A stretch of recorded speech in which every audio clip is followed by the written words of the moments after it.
दो ब्रज की नारियां चंपा और चंचला, एक का नाम चंपा और दूसरे का चंचला, ये रोज अपने गांव से वृंदावन में दूध दही बेचने के लिए आती और रोज ही जमुना के पार वापस जाती। घर से अपना भोजन साथ में लेकर के आती और भोजन साथ में लेकर के आकर के यमुना के तट पर दूध दही बेच के आनंद से खा करके प्रेम से और फिर वापस अपने घर को चली जाती। एक दिन आई और आकर के भोजन किया और भोजन करके बैठी थी कि आपस में चर्चा शुरू हो गई। तीर्थ में गई तो जैसे हम लोग सत्संग करते हैं, वो दोनों सखी आपस में बैठ करके सत्संग करने लगे और सत्संग करते हुए कहने लगी, सखी क्या भगवान होते हैं? दूसरी ने कहा, हाँ भगवान होते तो हैं।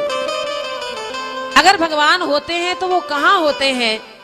तो एक सखी कहने लगी, भगवान तो संतों की झोलियों में होते हैं। भगवान कहां होते हैं? संतों की झोलियों में भगवान होते हैं। जैसे ही चर्चा कर ही रही थी कि दूर से एक महात्मा जी को आते हुए देखा और महात्मा जी ने यमुना के किनारे अपनी झोली रखी और झोली रख करके स्नान आदि के लिए वस्त्र निकाले, स्नान करने के लिए जा ही रहे थे कि पहले शौच क्रिया से निवृत्त होने के लिए गए। आपस में एक दूसरे को देख करके इशारा करने लगी, सखी तुम कह रही थी कि संतों की झोली में भगवान होते हैं, तो क्या इस झोली में होंगे भगवान? उठा करके देखें, हो सकता है कि इस झोली में भगवान मिल जाएं। पर दूसरी ने कहा, अगर महाराज आ गए तो एक काम कर, एक सखी बोली, चंपा बोली चमेली से कि तू उधर जाकर के देखना कि महाराज कब तक लौट करके वापस आते हैं, जब तक मैं झोली में देखती हूँ भगवान है कि नहीं है। पूरी झोली का सामान निकाल निकाल करके इधर उधर बिखेर दिया और कहीं भगवान नहीं दिखे। एक छोटा सा डिब्बा था और उस डिब्बे को उठा करके जैसे ही खोला तो डिब्बे को खोल करके देखा कि भगवान टेढ़ी टांग वाले प्रभु उसमें बैठे हैं।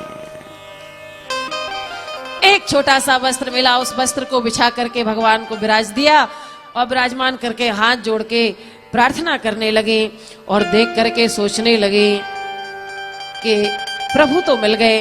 और बड़े प्रसन्नता पूर्वक भगवान को निहार करके भगवान के चरण को टेढ़ा देखा तो वह दुख से भर गई, थोड़ा दर्द हुआ उसे लगा कि शायद ये संत जो हैं इन्होंने इन्हें डिब्बे में बंद कर रखा है, ये बड़े जुल्म ढाते हैं इनके ऊपर, ये हमेशा डिब्बे में बंद रखते हैं, शायद इसलिए इनका पैर टेढ़ा हो गया। तो सखी कहने लगी, एक सखी दूसरी सखी को अपने हृदय के भाव गाकर के सुनाने लगी। अवसर सुन असपाए देवी चंचल ने झोली से झपट रघुराज को निकाला। जैसे झोली से भगवान को निकाला तो देख बाल रूप बिन मोल ही बिकाए ही लाए बार बार अवधेश के दुलार को। बार बार अपने हृदय से लगाने लगी प्रभु की मूर्ति को और दुख से भर गई कि संत भगवान ने इनकी टांग को टेढ़ा कर दिया। प्रभु के कर पद पंकज बिलोक वक्र द्रवित राजेश होए वचन उचारे हैं। आज देखने लगी कि इनका पैर टेढ़ा, इनका चरण टेढ़ा हो गया तो बोलने लगी सखी से, डिब्बा माही राख राख श्री राम जो। ये संत जो हैं इन्होंने डिब्बा में इन्हें बंद कर करके डिब्बा माही राख राख श्री राम जो। हमेशा इन्हें डिब्बे में बंद रखते हैं, इसलिए हाथ पांव निगुरे ने टेढ़े कर रखे, इनके हाथ पैर टेढ़े कर दिए। तो आपस में सखी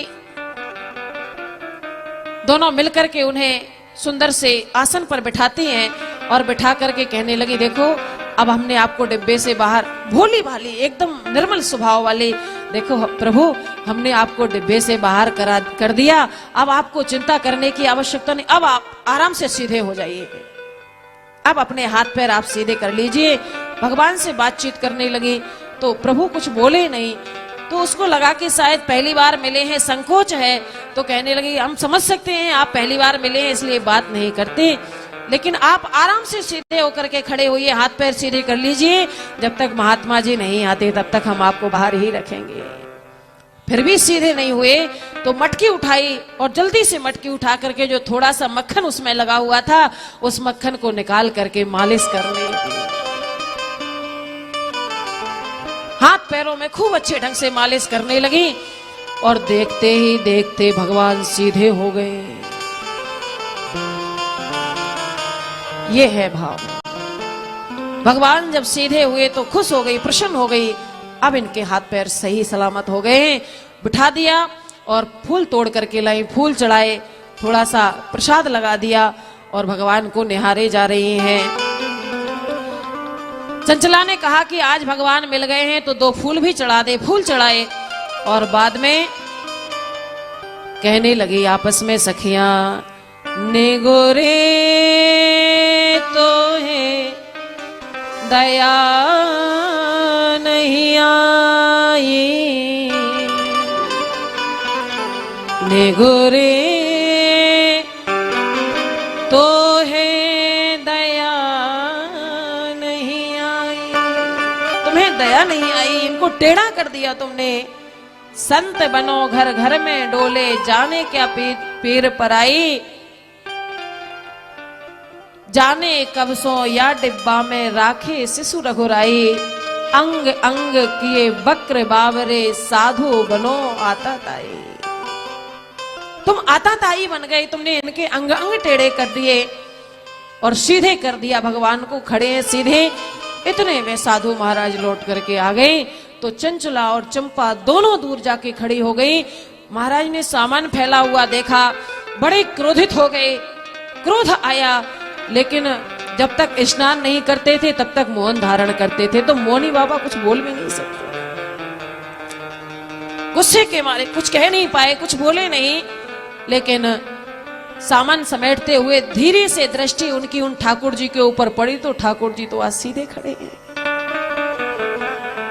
और सीधे ठाकुर जी को खड़ा हुआ देखा तो संत भगवान सोचने लगे कि आज तो भगवान ने दर्शन दिया। भगवान सीधे खड़े हो गए, डिब्बा खोल के बाहर आ गए और जैसे ही दर्शन किया, दर्शन करके जल्दी से स्नान करके आऊं, पूजा करूंगा। और स्नान किया, जमुना जल में स्नान करके आए। जैसे ही हाथ लगाया तो भगवान फिर से टेढ़े हो गए। जैसे ही पूजा के लिए हाथ लगाया, निगुरे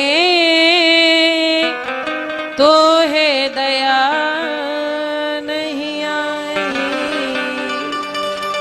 आपस में चर्चा करने लगे, इनको दया नहीं आई। आज पुनः फिर से ठाकुर जी को इन्होंने टेढ़ा कर दिया।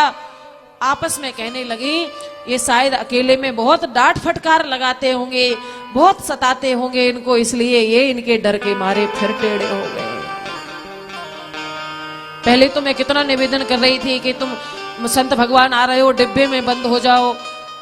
जैसे डिब्बे में बंद करने लगी साधु को देख के तो वो पहले तो टेढ़े थे तो बैठ जाते थे, पर लंबे हो गए तो कैसे बने। लिटाए तो फिर लेटे से भी भगवान उसमें न समा पे, डिब्बा बंद ही ना हो गए। उस दिन संत भगवान को समझ में आया कि मुझे पूरा जीवन मैंने निकाल दिया, लेकिन आज इन साधारण सी ब्रज की नारियों को भगवान ने दर्शन दिया।